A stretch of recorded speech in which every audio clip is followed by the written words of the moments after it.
Sikkim is profusely dotted with imposing hills and dells. Its unique feature is the steep rise in its elevation. The altitude varies from 300 meters to 8,583 meters within a distance of 112 kilometers, thereby creating a natural amphitheater containing a very rich biodiversity, climatic zones, tropical zone, subtropical zone, temperate zone, subalpine zone, and alpine zone. This makes Sikkim an ideal destination for adventure tourism also. Consequently, we have a large number of trekking trails and routes winding their way through this foliage of dense forests, mysterious valleys, and mountain range. We are trying to provide all kinds of experiences to our visiting tourists. Quite recently, we have decided to introduce bungee jumping sports at Singshore Bridge in West Sikkim. We also have identified a number of caves in the state as tourist interest destinations. We have conceived another ambitious project to create and build a sky bridge atop the mountain cliff popularly known as Bhalidunga.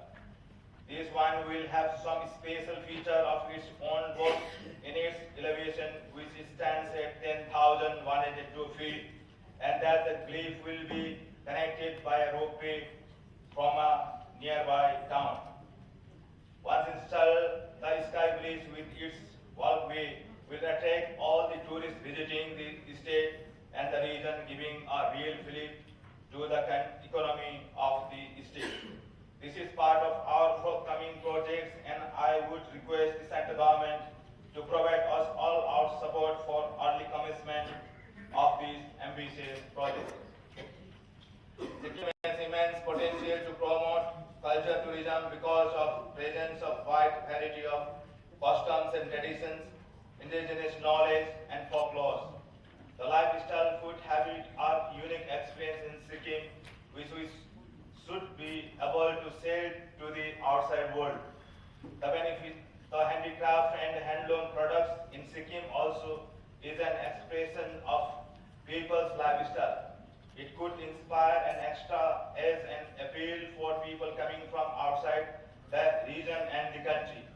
Some consideration with the matching investment into this traditional industry will give it a larger dimension both in the context of market expansion and quality proposition.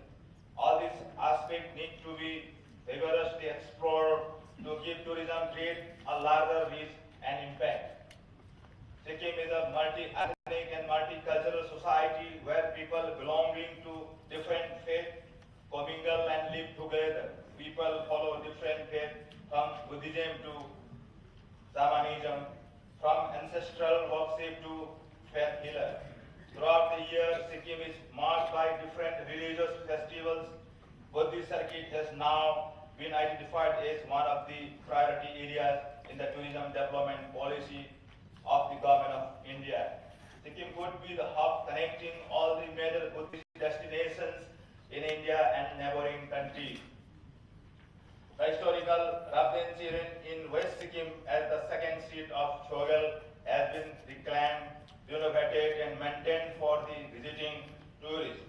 It attracts many tourists throughout the year. We have installed the statue of Guru Padma Sambhav at Samdukchi, the highest one in the world, and a cultural center, the Char Dham, is being developed in South Sikkim.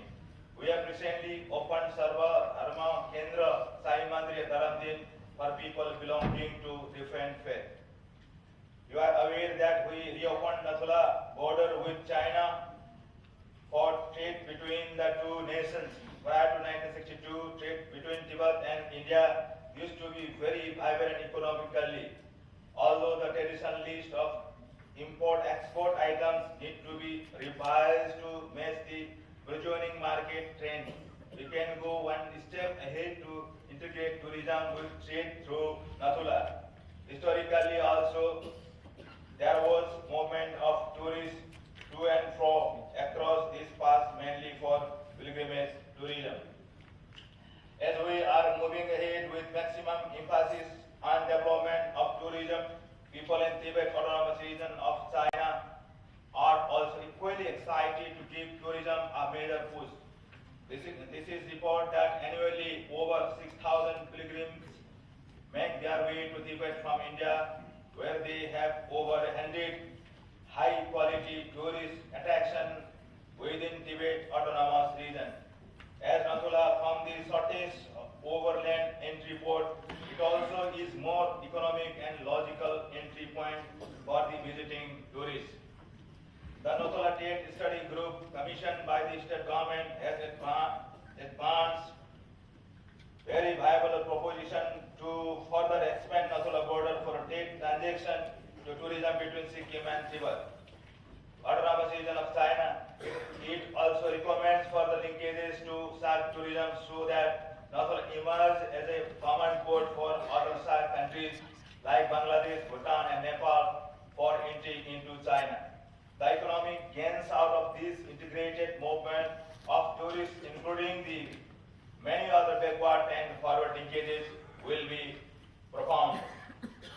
The trade tourism integration, however, would require planning of a phase protocol between India and China. In this connection, I would call upon all people from the Northeast to support us in drawing proposal and putting across to the Union government for similar agreement with the Chinese counterpart. I would also request the Union Minister for Donor and Tourism to give us your blessings and unstinted support to further integrate trade with tourism